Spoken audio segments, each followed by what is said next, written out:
Hello, today we will talk about SMS in Odoo chatbot. We will work with any agent we are dealing with. First, we prepare the topic that we have already set up, and then we start announcing it.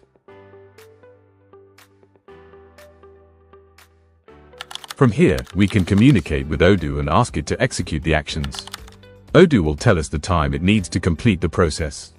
We can then communicate and provide the number we are working with.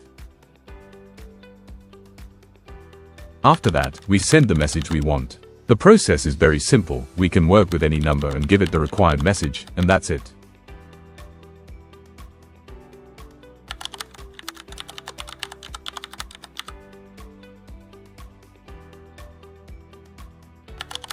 After that, we send the message we want.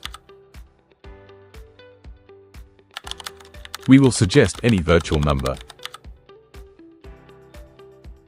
and tell it the message we want to send to that number.